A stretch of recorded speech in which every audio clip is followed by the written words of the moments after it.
Thank the Force. We are live for a solo live show. A lot of scheduling conflicts tonight, so it's just going to be us hanging out this evening. And I'm just going to give you like a little sneak peek of what we're talking about and hopefully we'll see. There might be a couple people from our, normal team that are able to come in later, but right now it looks like it's just going to be us, but we have a lot of stuff to talk about tonight. We're going to be talking again. I want to hear your thoughts about James Mangold film 2027. That's making news right now. So keep an active chat going this evening. James Mangold film in 27. We're going to be talking about the possibilities of that. Could be filming as soon as next year, which we've heard rumblings of that in the past. I'm excited to get into it because we've heard rumblings of that in the past, but we haven't necessarily, got anything confirmed. And our sources at Lucasfilm, we just tweeted this out saying, after we talked, this is not a firm, thing. It's in the works. I wonder if we'll get an announcement soon. We'll talk about this more later. Supposedly an update for the Rey movie is coming soon. I'm really curious on what that's going to look like because this seems like a negative soon announcement. So we'll go in there. We're going to be talking about what the future of Luke Skywalker is going to be. We're going to be talking about what the future of Princess Leia and the future of Han Solo could be. And there he is. Wow, there he is. Better late than never, my friend. But I'm glad you're able to hop in here. Yeah, same to you. Sending the link at 9:57 p.m.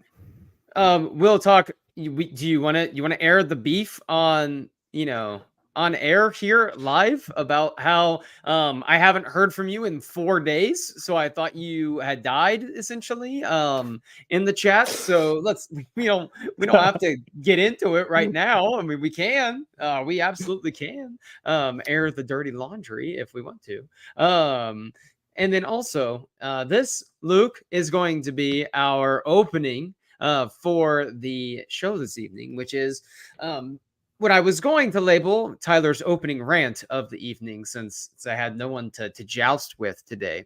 But I thought this was very interesting, as Alan Tudyk has many Andor secrets to keep. There was a lot of noise that was made. There was even like a report from Collider about how he said he's keeping all of his stuff close to like chest. He's like not really letting out much, and people were saying, "Oh, it's confirmed that Alan Tudyk's going to be in Andor season 2 because he came out a week ago and said I'm going to be in Andor season 2 and I have a lot to keep." And I'm thinking to myself, is this really a report? Like, are we really talking about this? It was Lucasfilm at D23, was that not enough for us to saying he's going to be in the film or the show? Was that not enough for us to know he's going to be in the show? Was reports for over a year now that K2SO is going to be in season 2 not enough for us to know this? Like, this is not breaking news. We're not breaking any barriers here with Alan Tudyk being in Andor season 2. And so him saying, yeah, I got a lot of things I'm holding close, reining that in, doesn't make any, sense to me that this is news. But I guess we're just scrounging for like little morsels right now at the Andor season 2 table. Is that what this is? I would guess so. I think we've even gone over this quite a few times, that we all here at Star Wars Newsnet, but I would say as a Star Wars fandom, like, we're really hungry for Andor season 2. Season 1 was sensational. Right. So in regards to what is he keeping close to his chest, I'm like, is K2SO just one of the deepest characters who has all this crazy lore behind him? I'm like, I love K2SO. I don't know what is there to keep. I'm like, let's get him on screen. Love you, but well, I'm sure it's more about what's going on. How does he end up going from an Imperial droid to being one of the leading droids of the rebellion? All of this kind of stuff is great. It's just funny that we know he's in the show, so you're going to ask him. And it was more about the headline that was out there of, some people were like, Alan Tudyk confirms he is in Andor season 2. Okay, yes, he finally like said it in an interview, but we've known for months he was in Andor season 2. Like, was literally like Lucasfilm announcing this at D23 not enough for us? I mean, it just made me laugh a little bit. Yeah. But it is nice when we get an actor that can finally be like, yes, I am here for this. Like, I will be in this show And yes, I have gotten good at lying, and I will tell you nothing at all. So thank you so much. Wonderful. I kind of appreciate the air around just the show of Andor, how the writer, Tony Gilroy, and often a lot of these actors are kind of like, listen, I'm not going to beat around the bush. Like, this is what it is. Yes, I'm in season 2, or like, this is how the show's Mhm. going to end. I'm Tony Gilroy. I'm doing it this way. Like, we're not A doing little 5 easier to seasons. We're do doing that. 2. Yeah. Little easier to do that when your prequel shows for Rogue One, where all your characters die, and you're doing a show to lead up to the show where everyone dies, and you've said like this is the prequel show to that movie, so it kind of has to go right up to it. But I do appreciate they're like, this isn't going to be some prequel show that lines up a year before Rogue One. It's like, no, the last scene of Rogue One is going to be Cassian and K2 going to Wabani to go get Jin. Like, there you go. I just think, and Miguel said this, on one of our pods recently, was that the show shouldn't be named Andor. It should be named something else. Like, Cassian is, technically the main character, but there's so many threads that are in the show being interwoven in that Cassian Andor's arc leading into Rogue One is actually not the most, in my opinion, it's like even the most interesting of the arcs. Like, there's the whole entire Yeah. rebellion that seems to be forming at this time, and so we could have maybe named it something different than just the character name. That seems to be a trend in Hollywood right now. Deadpool and Wolverine, Mandalorian and Ryan and Grogu. Grogu. I don't know. Maybe we can Obi-Wan come up with Kenobi. something different. Ahsoka. The Mandalorian. Like, it's... Yes, maybe for like the next like Star Wars. Like, imagine if Star Wars was like that. Episode 4, Luke and Obi-Wan. Episode 5, Darth Vader and Luke. Episode 6, Palpatine. I don't know. Like, I don't know. I've never even thought about it that way, but that's Episode 1, hilarious. Maul or Maul suffering or something like that. Maul severed in half. Darth Maul severed. Yeah, Episode I 2. honestly, the things from Andor that I've been eating up the most, watching season 1 specifically, was not Cassian Andor, like you said, but like Mon Mothma and Luthen Rael. I'm not gonna say like way more interested, but those were definitely the top ones for me. And Cassian was maybe like 3rd, 4th on the list. But yeah, I think maybe a different name could have worked for it. Could have given it a different feel, maybe overall. Okay. Well, let's move on here. We're gonna have plenty of time to talk about Andor season 2. Cannot wait. There was a lot of just random Star Wars news that happened. Nothing, I would say, that in the super consequential realm, except this one I think has some weight to it. And let's talk about James Mangold's Dawn of the Jedi film in 2027? Question mark? Because in Empire Magazine, Mangold said, it seems like that movie, Dawn of the Jedi, could start filming here in 2025. It seemed like some places ran with this, saying that it's on track. It's going to film in 2025 towards the end of the year. We contacted, our, people, and, Miguel, put this, we have this in a tweet that, according to Lucasfilm from our end, there is not like a set in stone plan right now, that this is being, I think, workshopped. It's being talked about, but there's no firm plan as of right now. So I wonder if this is the plan for 2025 and they just want to keep it, under wraps and then give like a bigger announcement, like Celebration, or they're waiting for a bigger platform to announce that this will be filming in X amount of months, because we've had, we've been through the ringer with all of this stuff, with just different delays and different movies going by the wayside, and we've been held together. The Star Wars community has been held together by Mandalorian essentially always being where it needs to be. Absolutely. Thank you, Mandalorian, for kind of being our rock here. But yeah, I have seen, there's some updates that we've got that the script is still being worked on. There's no specific shooting schedule, and Right. I'm excited though that something's being talked about. Like, there is some kind of buzz that's going on around this. We don't have confirmation of really much, but it's not getting the Ryan Johnson trilogy treatment. It's not getting the Rogue Go down the list. Squadron. We It's got not plenty. getting We could go. the We could be here all night talking about the um. list. You know, So I mean, we could stay here forever. stuff's going. So I'm at least optimistic that it's not going to get not made. I think we Right. might actually see this movie. Here's the thing: is I wonder if they've had this 2026 December date scheduled for a while. They throw these dates at the board. We've obviously had the strikes. We've had um, obviously, I think there is still residuals from COVID that's playing a part in a lot of all of this. These two things are massive things that are still affecting the industry. And we're talking about a company right now, a film company, a Lucasfilm, that has not been able to do anything right in the movie department for a while now, it seems. Anything is maybe a bit of a stretch because it seems like Mando and Grogu is going well. But at the same time, the only reason I think that Mando and Grogu is a film is because of all the other garbage that has happened around the company that's led to them saying, all right, we need to bring the saviors in. Like, okay, Favreau, Filoni, can you pump out a movie out of season 4 for us, essentially? And Mangold, Mangold's awesome. I love James Mangold. Uh, the most recent film of his with that most people will be aware of for sure would be Indy 5 Dial of Destiny, which is by no stretch the imagination some Oscar award winning film that's going to change the course of our lives. I think even no matter what your opinions on Indy 5 are, I think you can at least go into a James Mangold film expecting like some level of high quality there in terms of where the Oh direction yeah. of the movie is headed.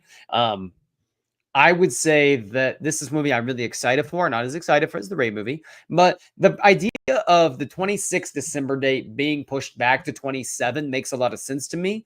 I think that if they were going to do 2 Star Wars movies in a year, 27 makes the most sense because it's the 50-year anniversary year for Star Wars. So why not just go all in and have your 2 movies that come out that year? Here is the tricky thing, is because we know Mando and Grogu is going to happen May of 2026.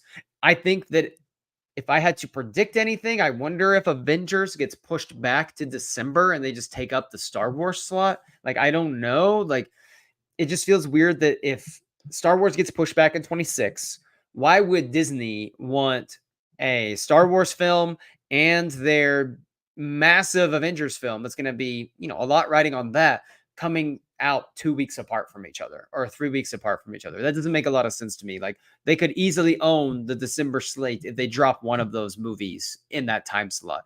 So I think that pushing it back makes sense. The tricky part is we supposedly have 3 movies that are going to be taking place and outside of Mando and Grogu.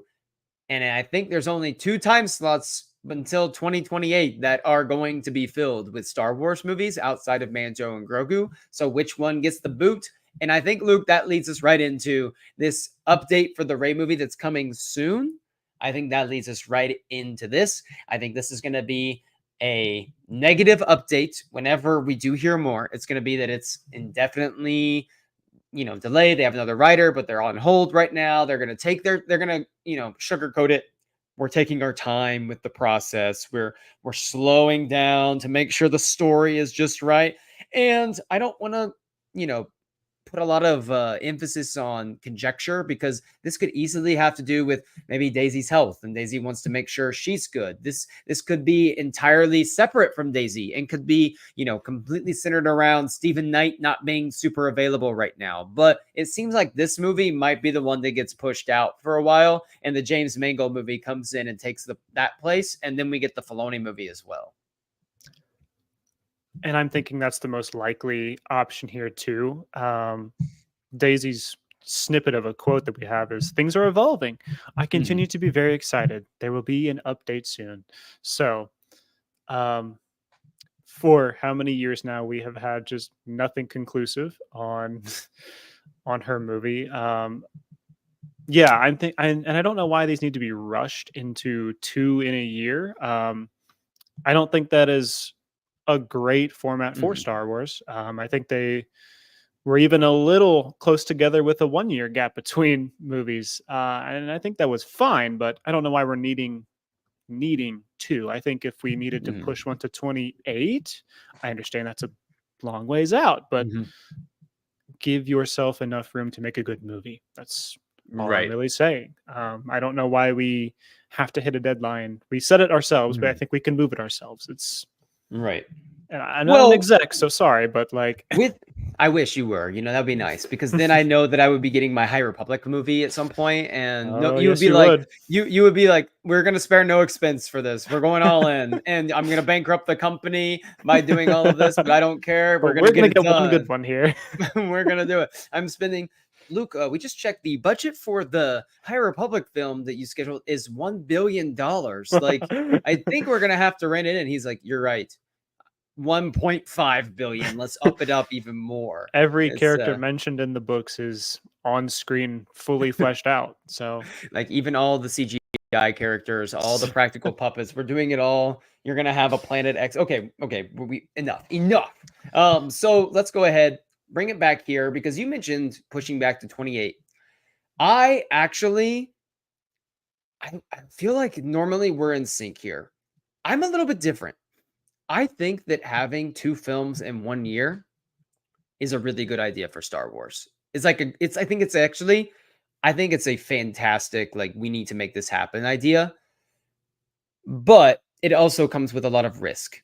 And I don't think that doing obviously two films a year isn't a good idea and for like long term. yeah, Like not a I'm not long saying term thing. we shouldn't do that multiple times. I think they should do if they're wanting to keep pumping out movies, it should be like this every other year format. Like I don't want to have as weird as it sounds, I don't want to have a Star Wars film every year. I don't want this to Oh, I'm with feel you like there. the Marvel experience if I'm going to see the movie, every 6 months. But to bring it back and sound hypocritical, I think one time that works. I think doing this once is a great way to reinvigorate the fandom and let them know Star Wars is back, which is why I was so on board for two movies in 2026 because Mando and Grogu feels like the perfect launching pad for a Star Wars like smashing return. Like we're going to get people excited with just a really fun adventure in May of 26 with two characters that are extremely popular. And then if you enjoyed this fun adventure, like you had a good time, come back in December because like the main event will be here in December. The Rey movie. We are going forward past what we have ever done in the Skywalker saga and we're going to keep bringing something new. Or if it was the Mangold film, we are going to tell you the origin of the Jedi and the Force with blank star. It just feels like a perfect storm. I'm not saying that can't happen anymore, but I think you could easily rewrite that, press release to Mando Grogu comes out. Just wait for next year, the 50-year anniversary of the greatest movie franchise that has ever existed, Star Wars. And you have, you know, May of 27, which again, this may be really pushing it to get this done, but like you could have like May of 27 the Heir to the Empire film with Dave Filoni. December of 27, the Dawn of the Jedi movie with James Mangold. Like those to me feel like very realistic. Like if we're gonna do something big, two movies in a year, why not just settle? Why not settle? Why not just go ahead and say, you know what? 2026, we'll just soft launch Mando Grogu, and then 27, we go all out for the 50-year anniversary of Star Wars. We bring George back for a celebration. We'll have two movies that are going to pump out. Maybe we do a show. Like we try to say, you know what? This is the year that we're going to bring Star Wars back to another level. That's going to require, obviously, some really good stories. I think it could happen.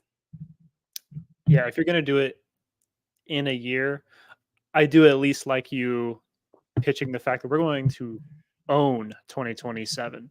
The 50-year anniversary would be the perfect year to do two and one, and um, those two specifically would be kind of cool. We have the Heir to the Empire movie, which is we don't know exactly, but it seems like a kind of an adaptation, a different kind of twist on probably the most famous, most read Legends book, maybe even most read Star Wars book, Heir to the Empire.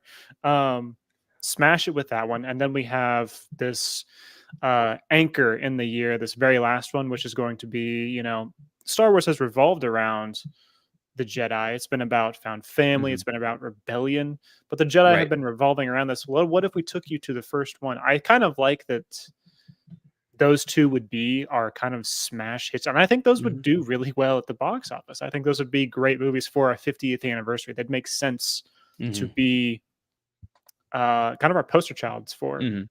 50th year. So And I think I have some we could ideas do it. that'll come into play when we talk about the plans for the original trio in the future, or like what could happen. And I think it obviously ties directly into that Heir to the Empire film.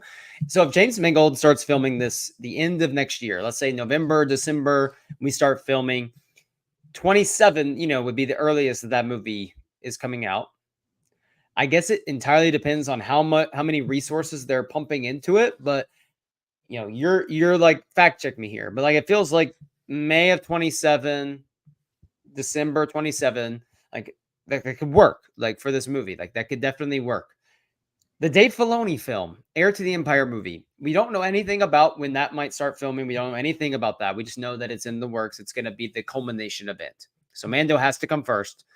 Presumably Ahsoka is going to start filming very soon. And so Ahsoka will come out in 2026, right? Like Ahsoka comes out 26.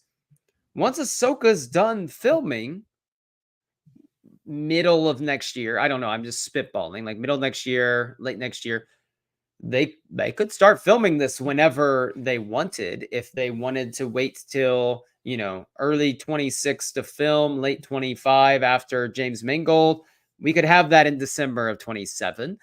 I just don't know, like with the resources at Lucasfilm, do they have the requisite financial and willingness to be having multiple movies in serious production at a time? I'm going to say yes, because I think we assumed that the Ray movie would be in production by now. So I would guess Mangold and Filoni. But then that really just brings up the question of what happens to this Ray movie. And this update to me feels like the Filoni movie has to come out in a kind of a certain time block after the Ahsoka stuff.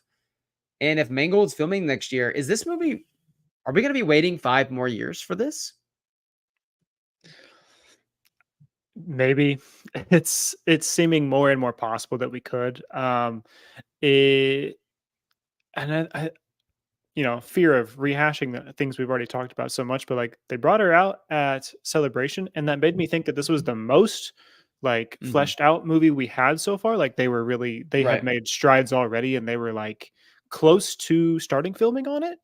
Yes. Um, I was making major assumptions here, I Mhm. guess, but on my side, but I was thinking this was going to be the one that was like a lock. We're going to get this Right. for sure, and then we'll see about the other two. Mhm. But I feel like we've been just completely flipped on our head with the fact that this keeps waffling, and the other two seem to be. We don't have a lot of the other two, but yeah, this one seems like it's going to take a while to get onto our screens. It could be another 3 Mhm. years before we get Mhm. anything going. So we'll see. Let's table it right now for the movie talk. I am excited for all of these films. So whichever one we get first is great. You know me, the Ray movie is the one I'm most excited for because I just want to see what does the future look like. I just like put me into the future. Let's see it all happen. If the Mangold movie comes first, bring me back, take me back. Let's get Keanu Reeves in that movie. You know what I'm talking about? Like, let's go back. That Oh, feels like let's it do it. fits his shtick. So main topic tonight is what is the future of the original Star Wars trio going to be? Like, what is Lucasfilm's plan for the original here thing? Grandmaster, it was updates for the Ray movie coming soon. Daisy said how there was an update that's going to happen, and so it's coming soon. And I think I put in quotes like soon, as in, what does that mean? Because we've heard that so often in Star Wars and in like from Lucasfilm for the last few years. Like, and it just feels whenever we hear that soon, it's gonna be okay, this is gonna be delayed, this is gonna be pushed back. We're used to it by now. And then the Empire thing said that, there are talks about Mangold filming starting next year, towards the end of the year, which again, 2027 would be the earliest that movie would come out as well. So, we'll see. He is uh, full schedule is with, the Bob Dylan biopic right now, but December, November, December shoot. At this point, not out of the realm of possibility, but like I said, Lucasfilm did confirm to us that, there's nothing, there's just talks right now. It was a little bit conjecture. So we'll see what happens. But Luke, which of the trio do you want to start with this evening? Luke, Leia, Han. We're we're going to start with Leia because I am 6 chapters away from finishing Bloodline, and she is such an amazing character every time you get to read her or watch her. Leia. Okay, well, let us start with Princess Leia. And I wanted to take a moment before we actually dive into exactly what we think the future is for Princess Leia, and I wanted to read what her daughter wrote, put out on social media, because I just feel like anytime we enter this discussion about Princess Leia, like you have to take a moment and honor Carrie Fisher and her legacy and what she meant. And I've read this multiple times, and it does not hit different anytime. Like, it just hits hard every time. It was, 3 days ago was going to be Carrie's 68th birthday. So this is what Billy Lord said on social media. She said, "My mom would have been 68 today. Dead person birthdays are weird, to say the least. On my mom's birthday every year, I try to celebrate her as much as possible. But today, I really wanted to celebrate her with her. Some years, my grief makes me feel the warmth of her love. Some years, it makes me angry. Some years I feel numb, but today when I woke up, I just felt sad. I didn't want to celebrate. I just wanted my mom. My sadness body snatched me, so I Googled average death age woman. Ooh, what a fun Google, Billy. I promise the rest of my Google search history has a slightly more fun vibe. And Google said it was 80.2. My mom died when she was 60. 60 is too damn young to die. I then Googled drug overdose deaths. Another fun morning, Google. And it is over 100,000 per year. I did everything in my power to help my mom get sober, but sadly, my mom couldn't ever escape her addiction. But while she was alive, she always shared the ups and downs of that struggle with others in hopes it would help them escape their own addiction. As an addict, being open about the struggle is the only way through. And same goes for those of us affected by that struggle. Sending my love to anyone out there who has lost someone to drug addiction. You are not alone. Heart emoji. And I think there is just something really beautiful about her open, like, transparency and vulnerability that she's showing about how young, her mom died and how young Carrie Fisher died, and how Carrie was very much like authentic in her struggle, and was very open that I'm struggling with this, and was like talking to people about it, and was open to discussing the ups and downs of that. And I think about my dad, lost his dad, my grandfather, when he was only in his like early 60s as well, and it was like very very young. And actually, I think he may have been like 56. Like, it was very young, and how difficult it must be to lose a parent at that young of an age, and to be Billy Lord and lose a mother who was as iconic as she was to so many other people, and to have all of those people sharing like all of that. It would almost feel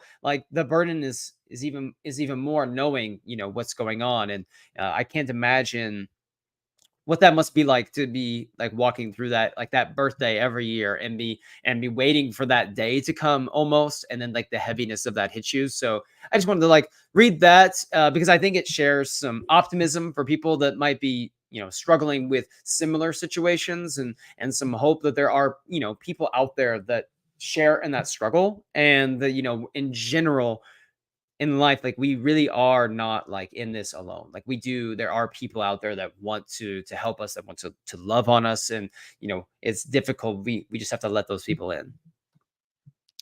Absolutely. And I just want to say what an emotional champion Billy Lord is for being just so transparent with us about how she is dealing with this. Carrie Fisher obviously is seen by such a champion by of other people of being as transparent as she was in her time, Mhm. being open with her struggles. That's a very hard thing to do, to be vulnerable, especially when you're a celebrity, and there are Mhm. just countless people that can access you at any point. Um, and so Billy is just, forever gonna have my Mhm. heart that, like, she came back and she filmed Rise of Skywalker knowing Mhm. her mom had passed away 1 or 2 years ago, and she Mhm. was, doing that scenes with her passed away mother that are, like, shot Mhm. together, so it's just crazy how Mhm. hard it's been for her and how well she's Mhm. done, honestly, Mhm. taking it with, she wakes up and she has to Google these things, and on this day that is her mom's should be birthday, there's Mhm. all these accounts posting, happy birthday to Carrie Fisher, would have been her 68th. Mhm. And like, Like, there's no there's way to escape just so much. with You can't someone escape it. like that. You Yeah. can't So, escape it. Yeah.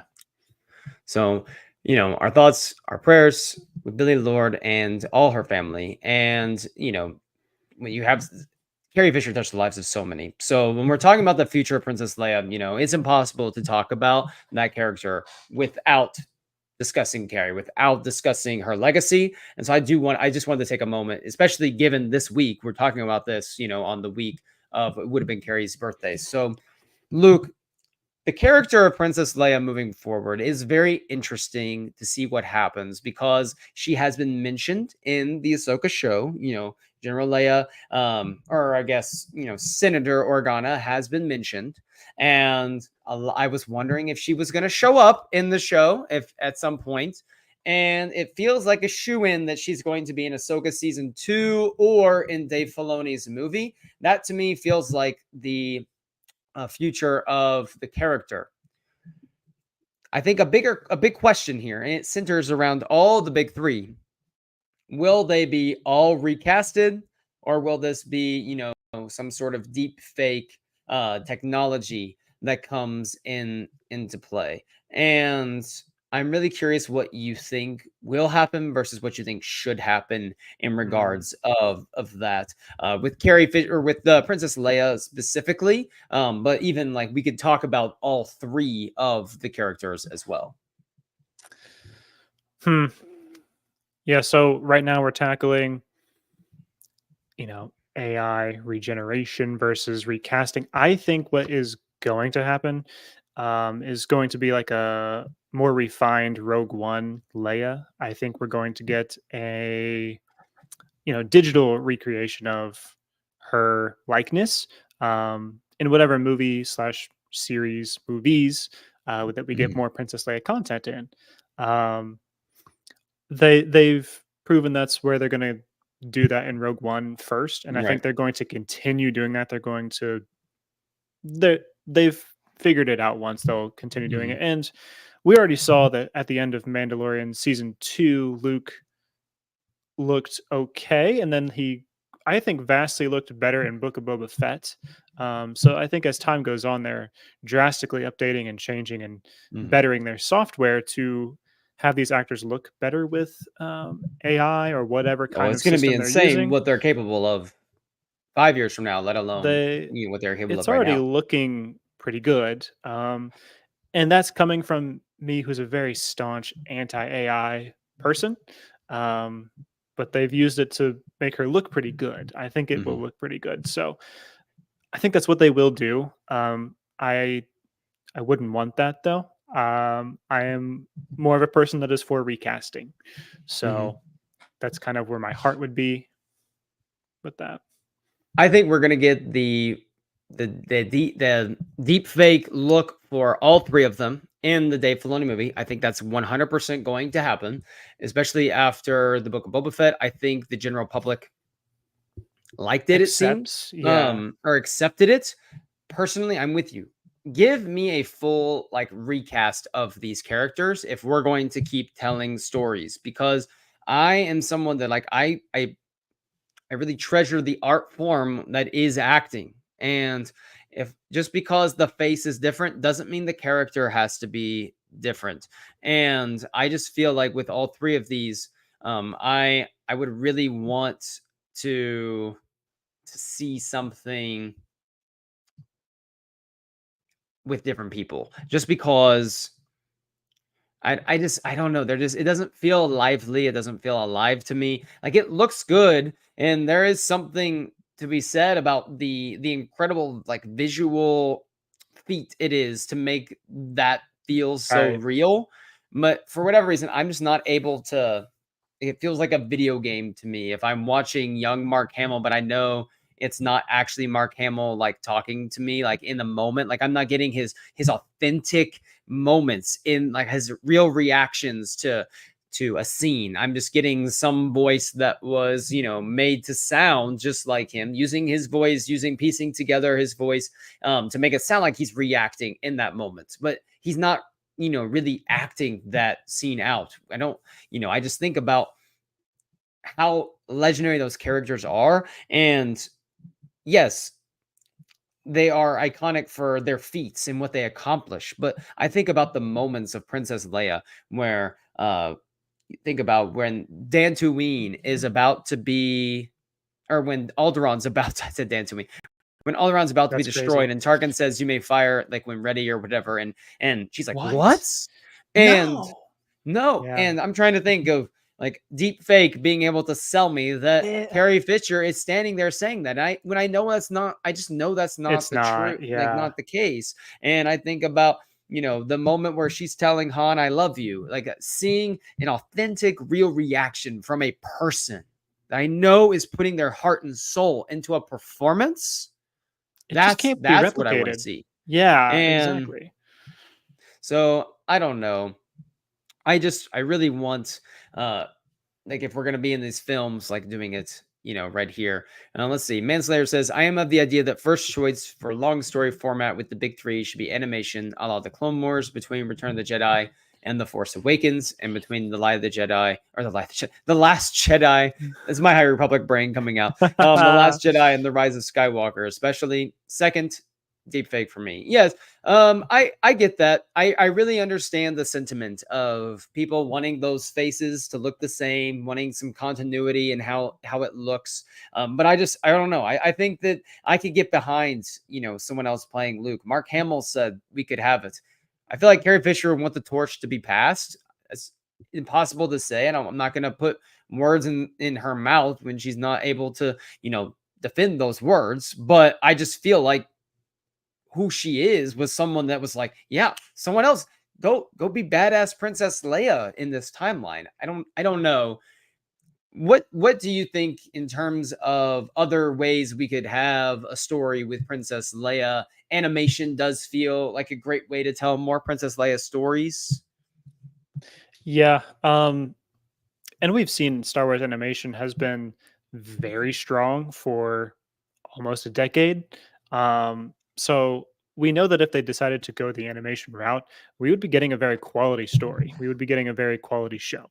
Um, Mhm, so I would welcome it. I again am not very in touch with the average Star Wars viewer. I'm much mhm, too niche, too deep into Star Wars, but I would love it. mhm, I would wonder how many other people would tune into an animated mhm, Star Wars show that we're really looking for a Princess Leia story. mhm, Um, it it's not going to pull the numbers that a movie would, but if that is how we want to continue telling the mhm, story about Luke, Leia, and Han, mhm. I think that is our best bet. If you're Right. looking to have a visual medium, obviously there's books that exist, but It's tough. um, I think yeah, Leia is the toughest character to recast in live action just because of the yeah, circumstances. yeah. And I am also just shocked that there's not an animated show centered around these three. Like I'm shocked that there's not an animated show centered around these three at the time of the rebellion at its peak and the galactic civil war at its height. Like that is kind of shocking that you have all these different animation shows and Luke, Leia, and Han are in none of them. Leia is in a brief episode in Rebels, and I is General Organa in Resistance very briefly, I think. Yes, She's yep. in Resistance very briefly. And Luke is in Rebels for about 2 seconds at the end of Oh an my episode. gosh. And, Han obviously is not in anything. So it is shocking that your three most, well-known popular characters in all of Star Wars are nowhere to be found in the animation sphere. obviously animation's a way to grow in other ways with the fandom. We've seen that with a show called The Bad Batch that just got done, which is a pretty remarkable way of expanding the universe. But it is shocking that there is no Luke Leia Han content in animation. That makes the most sense for me in terms of like telling like larger narrative stories. I think we're gonna get the recap or the deep fake for Heir to the Empire, as long as if it's just a little bit, if it's not too much, I'm okay with that. Like let's let that be too much of like a scene. I don't want to see a ton of it. We'll see. Let's go ahead and let's talk about this because let's talk about Luke Skywalker. What's the future of Luke Skywalker in the fandom? Luke, on Monday, we had a pod that came out talking about should Luke be in the Mandalorian and Grogu movie. We both think that he should not. We think that his story is pretty much fleshed out there and that we need to move forward and that it's okay if Luke is not in this movie. And I'll be honest, the comments on, on that pod were very much like, how could Luke not be in this movie?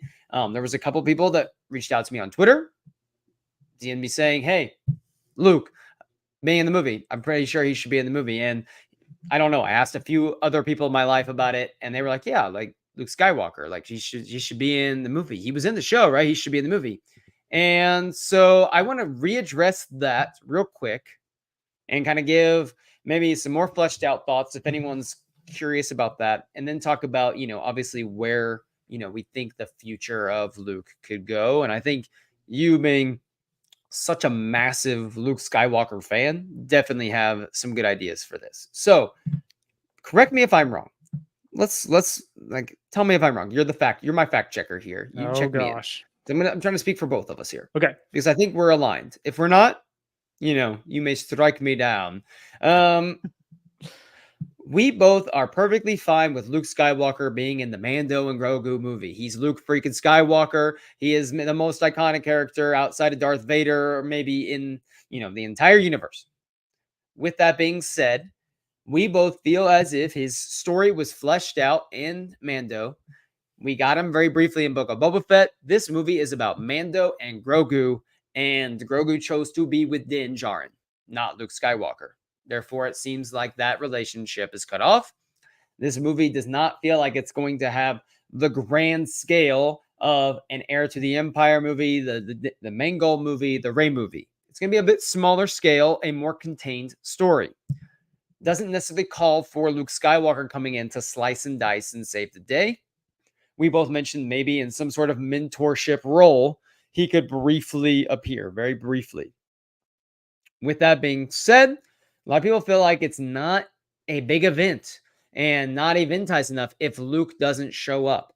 I am here to say that I firmly believe that for Star Wars to be able to evolve into the future, we have to find ways to make a movie or make a project without Luke Skywalker or a major Skywalker being involved in that movie. That's something that Star Wars has to figure out. And they struck gold with Grogu, and The Mandalorian, even though season 3 wasn't well received, is extremely popular still. I think the fever will be there if they can have just a solid movie that tells a fun story that gets, $550 million, $650 million, $700 million. That's a massive win. That will generate a lot of good faith in the fandom, and people will be excited. And you can maybe tease Luke and you could have him for the Heir to the Empire movie, because that feels like a bigger scale event. It feels like a much bigger scale event. I don't really think you missed anything. I mean, the main point is that should he be put into the Mandalorian and Grogu movie, we'd be championing it and being like, awesome, let's go. Does the story, and granted, we don't know the story yet, but it feels like the story has used Luke to its fullest potential. He came in, he took Grogu as an apprentice. They had their time. Grogu made his choice. I think it just doesn't make a lot of sense to have him, as you exactly said, it doesn't make a lot of sense narratively to have him back in randomly again and he's slicing and dicing or doing something cool. Like it's the title of the movie is The Mandalorian and Grogu. I think they've proven they deserve their own movie. I think they can absolutely pilot it themselves. I don't think they need that Luke Skywalker character in their movie. Hmm. It'd be awesome if they had him, but I don't think it's necessary. So, Okay. yeah, that is kind of where we So, stand. okay. So that's where we stand. We both agree. I think we both are in agreement that he probably should appear in some format in Dave Filoni's movie, the Thrawn big event, and everything like that. We both agree that he should probably appear in that, correct? Yeah, that feels like a much bigger scale, like a the biggest threat the New Republic will have faced at that time. So, Mhm. makes a ton of sense. And I don't think you need to tease Luke in this movie for that because Luke Skywalker doesn't need like teasing. He's Luke Skywalker. Everyone knows he's going to be around. You could easily just have him. It's as simple as you know that Senator Organa exists, and we could know that Senator Organa is going to probably be talking to her brother to some degree about what's going on if there's this big Thrawn event going on in the galaxy. So, in terms of the future of Luke Skywalker's character, are you saying you think, okay, we're going to get, him in Heir to the Empire? What other ways do you think Lucasfilm should incorporate this character moving forward? Hmm. People are very, very protective of their Luke Skywalker, as we've Of seen. course. Um, of course, it makes sense. I mean, gotta say I am too. But aside from Heir to the Empire, I'm having a hard time finding like what else can we feature him in or throw him into. Because it feels like his story, it's got its caps. We have the beginning of him Mhm. in A New Hope. We have the end of him in The Last Jedi. I So it's don't. how I much. push back a little bit. It's kind of just to me, how much do we need to fill in the gaps Hmm. between the beginning and end? There's obviously a lot of time there between Return of the Hmm. Jedi and The Force Awakens, and there's, oftentimes we'll talk about what kind of shows do we want, and there's Hmm. always this, I'd love an animated show about Luke and Hmm. Ben. There's lots of good stuff that we know happens that we want fleshed out. Um, I would take that. Um, so I guess that's kind of where I land. Like, if there's some other story that really helps build up to his character in the sequel trilogy, I would take it. Well, we've talked about the animation aspect, but that could easily be the next flagship show of Disney Plus when the Mandalorian Mandoverse is done. If you do a Luke recast and you have him rebuild his Jedi Order that leads up to the events of been going with Supreme Leader Snoke, you could figure something out there and make that Yeah, work. Absolutely. That would be the and that could next be live action. main that could be a live action show, and that could be the next big thing from Disney Plus. We see how Luke raises up his Jedi Order and what happens. I think that makes all too much sense. I think that should be the direction they go with the character if they don't go the animation route, because we've gotten enough of there's so much Luke Skywalker in the comics now, which is awesome. Like the arcs are really good. Yeah. There's some crazy stuff that happens in there that's really fun, but we're running out of the how much can we pack in between episodes 5 and 6, or between episodes 4, or 5 and 6, or right now we're in the right after episode 6 era with the comics. And so they're gonna at some point have to decide what are we going to do with this character moving forward. And there is so little information on how his Jedi Order came to fall apart and what that looked like for him. What was the process of this? Like, I would love to know, like, how, if and when he was communing with any of the Jedi before. How long had it been in The Last Jedi since he talked with Master Yoda? Has he talked to Obi-Wan Kenobi? We know that he hasn't really talked to his father before. In the Shadows of the Sith novel, when Anakin appears to him, it feels like it's the first time he's seeing Yeah. his father. So I would out since Return of the Jedi, maybe. And so I am curious what else they could do, like you. But no, a live action show feels right. The real question that, once again, this comes down to, will we see the deep fake in the Heir to the Empire movie, or are we going to get the recasting? I really hope it's a recasting. I think there's plenty of people that could make a great Luke Skywalker. I think, real quickly, I think it would be probably a deep fake for the movie, but if you're going to do a show that is much more exposition for Luke Skywalker, I think you would have to recast at that point, and I would be all for that. So that's kind of just where I stand on like what I think they'd do. So, good question here from Manslayer. If they go with that story in animation, would you be fine if it is like the Bad Batch, or would you like it to be a more tight show, like without much side mission? What the main animation formula mostly? I have my answer. I know my answer right away. What about you? Hmm. I think I would like. I think I'd like a side mission type of show. I think I would like to see what kind of temples he's exploring, the kind of enemies that are popping out of, this power vacuum that used to be the Empire. Um, I think I'd like to see some side missions and see what else is going on lore wise with the Jedi. Hmm. Maybe sometimes the Bad Batch wasn't the most interesting thing. They're just getting supplies here and there. Hmm. I still found that entertaining, but I think with the Jedi, with Luke Skywalker doing a side mission, that's still going to be very interesting to me. So I'm I'm for that. Keep it loose, keep it lighter. I am with you. I come from the vein of the classic Star Trek guy who just loves the 26 episodes of Star Trek Next Generation, or Star Trek Deep Space Nine, or Star Trek Voyager, or Star Trek the original series, or Star Trek Enterprise, right? Like we give me 25 episodes in a season. Now, obviously, that's not going to happen in animation. We've seen like 16 episode seasons with the Bad Batch, something like that. I'm all for it. I love a random side quest that develops our characters in a way Ah, that yes. pays dividends down the line when we maybe don't expect it to, or we see them encounter different obstacles, and those things prepare them for the main battles to come or the main fights to come.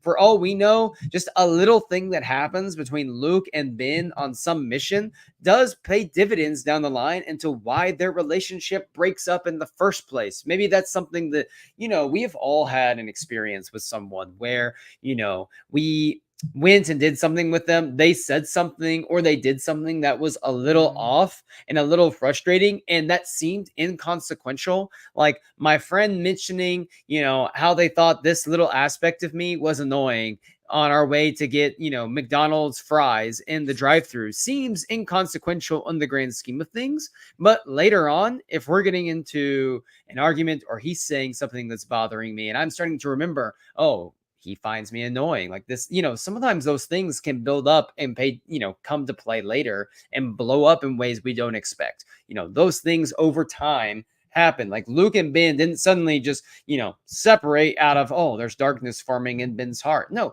they have been together for years. Years they've been together. So I think there's definitely an audience to see that happen. Luke had other pupils other than Ben. We don't really know about any of them. Like, I think there's a few names that exist in canon, and we've experienced a few of them briefly, maybe in a comic or two. But outside of that, there's nothing about what Luke has done post Return of the Jedi. And that is, to me, an absolute great way for us to tell a story if we did animation. Give me 16 to 20 episodes. 8 of them are just fun little missions he's going on, and the rest are, just the main beats of the story. You know what I mean? So I'm all for it, and I hope we get it. If they do a live action show, again, we're probably going to think about like an 8 episode format. That one's going to have to be a little more tight knit, but I still hope they kind of keep it to a mission of the week type thing. I think you can still do that in an appropriate way. I still think you can. yeah, absolutely. The Mandalorian has given us that as well. Um, Oscar Tecalote, you have given me great joy tonight by mentioning our favorite Chelly Lona Afra. I think it'd be fun if you pulled her in for an episode of animation. Why not? Just they're both Haven't lore have the two artifact of them have hunting. interacted in the comics, right? The Screaming Citadel 5-issue crossover event. Yes, they have. Okay.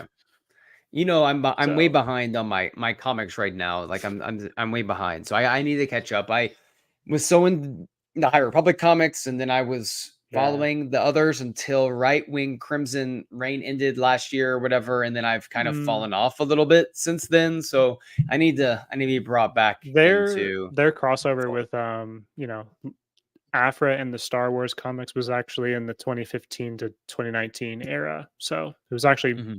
even further back. But yeah, that was a good one. Hmm. So Manslayer says, harder question. Don't you think that if they recast Luke or Han or Leia, and in 50 years we have like 3 or 4 recasting of Luke in the same time period, wouldn't the magic of the character be somewhat diluted? Okay, that may seem like a harder question. Here is where I might raise like or answer this, and I'm very confident about this answer actually, because I don't think it's that hard of a question. It's a couple of things. One, Star Wars has to evolve. Star Wars has to evolve beyond Luke Skywalker. And that is not a shot at Luke Skywalker. That's just a fact that, like you said, there's only so much you can wring from that one character before, nothing's coming out anymore. You can't squeeze the orange forever. And Star Wars has to evolve to a point where the fan base in general becomes comfortable with stories different from what they've had before and can understand Star Wars as an anthology spanning tens of thousands of years. That's not saying, hey, let's find some niche character from a book and make a movie about them. Like, no, it's not. But it is saying we can create a story within Star Wars that still feels familiar, that still feels like Star Wars, and introduce a new wave of characters. Introducing fun, exciting characters. Like this Rey movie has Rey, and maybe Finn comes back as John Boyega comes back as Finn or something like that. There's gonna be a whole new cast of characters that get introduced that could start another generation of fans being invested. And if we recast Luke, I don't think that negates the impact of Luke Skywalker.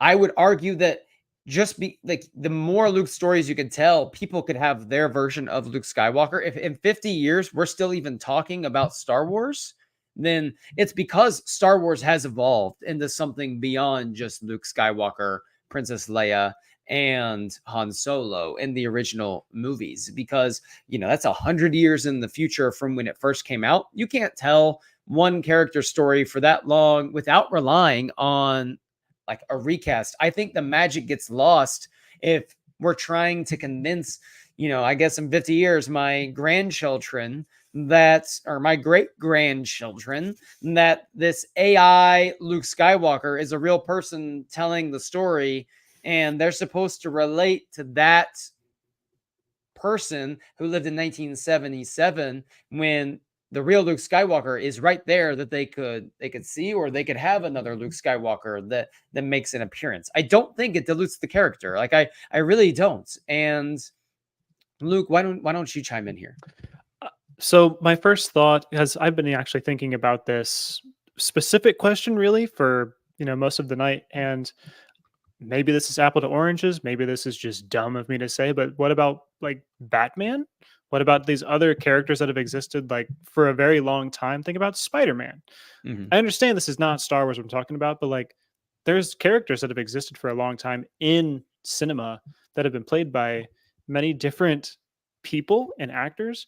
And people still clamor for a Mm-hmm. Spider-Man movie. People will show out for a Batman movie that has been done Mm-hmm. 50 times.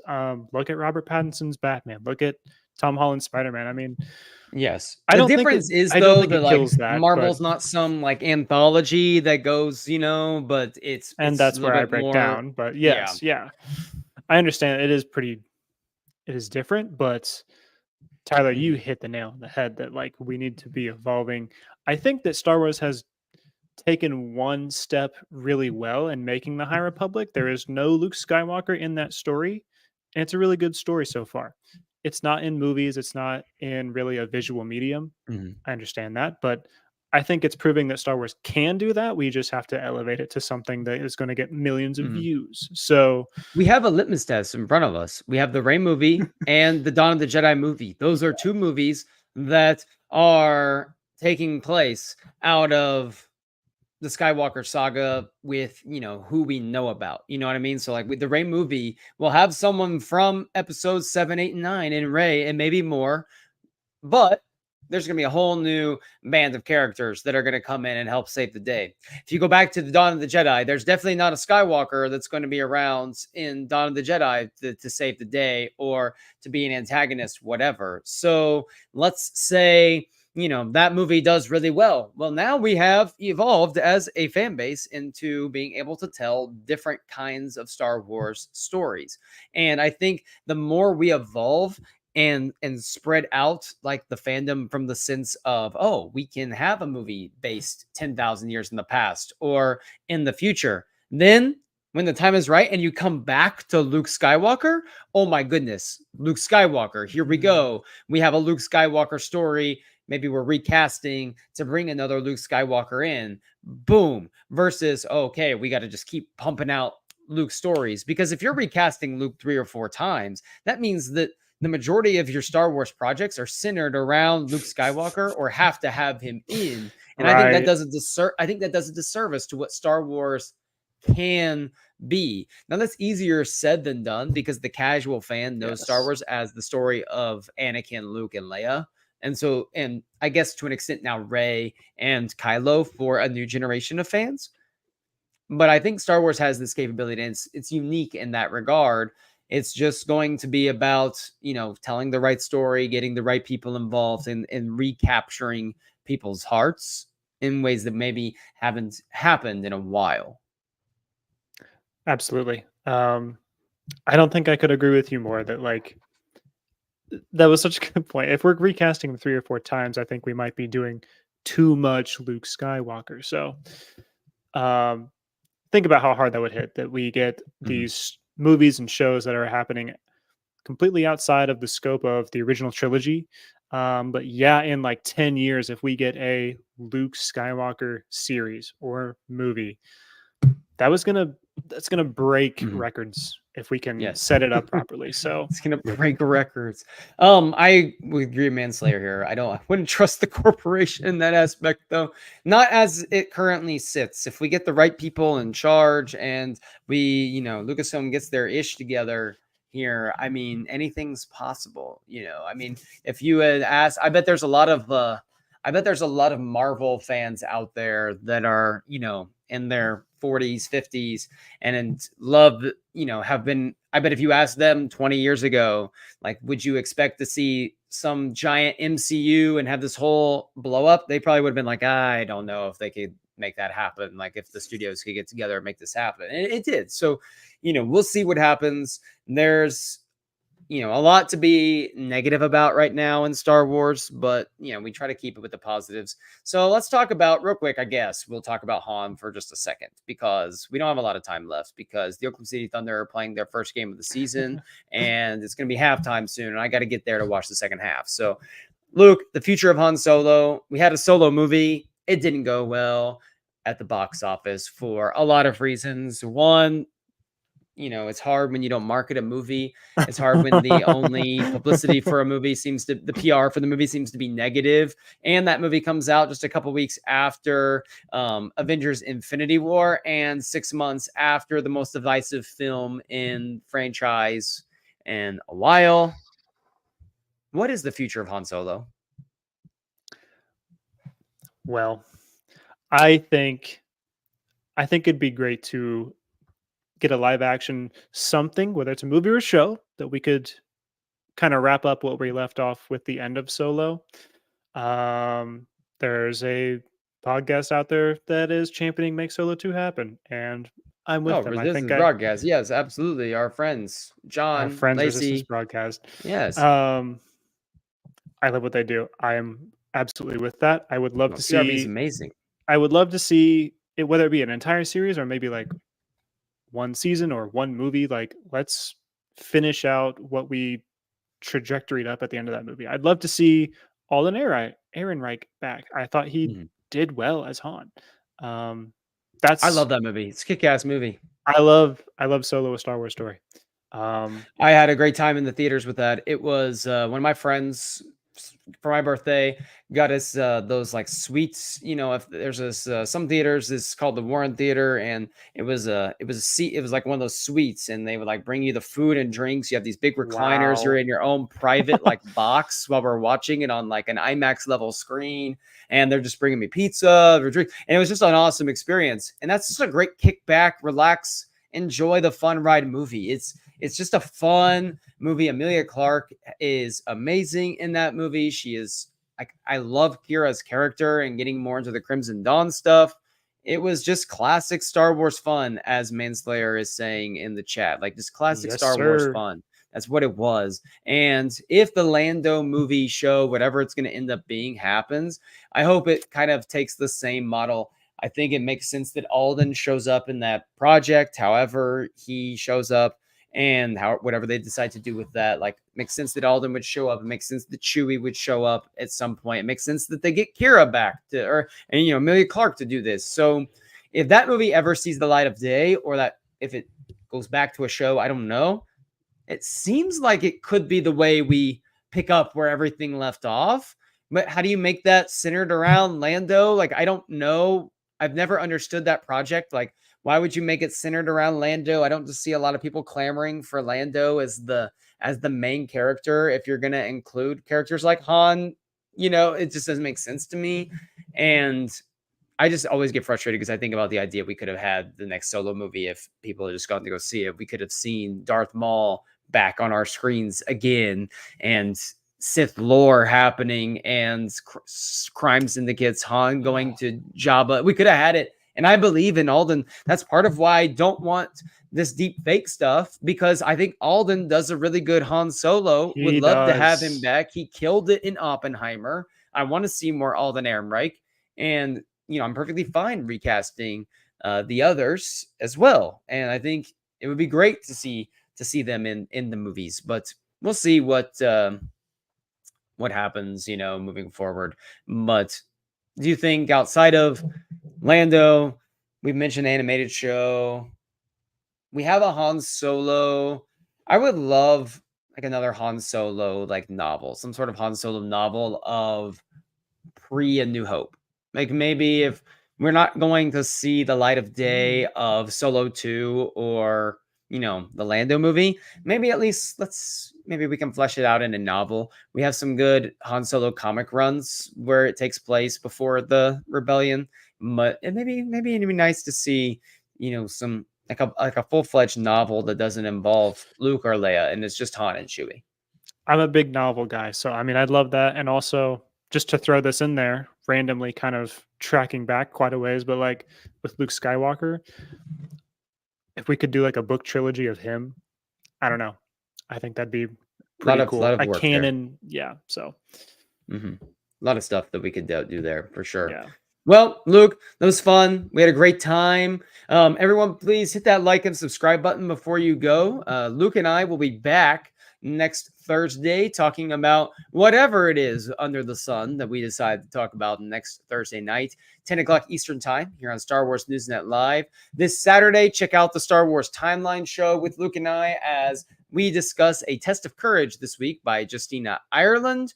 It is featuring Vernestra Rowe for the very first time in the Star Wars canon, which is very exciting. Well, I guess not the very first time in the timeline, but the first time when that book came out, it was the first time she was introduced. So, like Star Wars, always got to be tricky with the timelines. So episode 31 of the timeline show, I believe, or 32 maybe of the timeline show. I've lost track where we're at. We're on 31, I think 31. So yeah, episode 31, the timeline show will happen this Saturday. Test of Courage, talking about Justina Ireland's Test of Courage, Vernestra Rowe, Avon Staros, Imri Quinteros, J6, the droid. J6, Honesty, yes, the whole crew. And on Monday, you can always check the Star Wars Newsnet feed for a Monday podcast, which is more just of a fun, topical show that you can listen to start your week off with some Star Wars.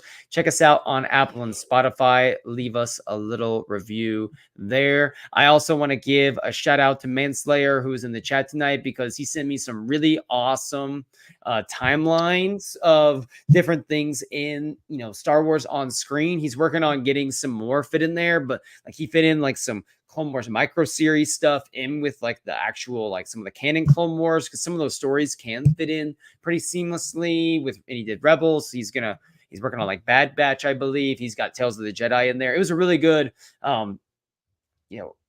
put together. It was really good graphics that he was putting together. And I just want to say thank you for sharing that. That was really fun. I always love it when we have people that listen to the show like Manslayer and others that reach out and we talk about, Star Wars off our chats. So that's always fun. And it's going to come in handy when we get to that era of the timeline show. Like that's going to come into a lot of come into handy there. So Luke, any final words before we get out of here? Well, we've talked a lot about the future of Star Wars, and I can't wait to see all of it to come to fruition. I want Star Wars for as long as I'm living and breathing on this earth. So, of course, I want all of it. For Light and Life, everyone, remember, we're all the Republic.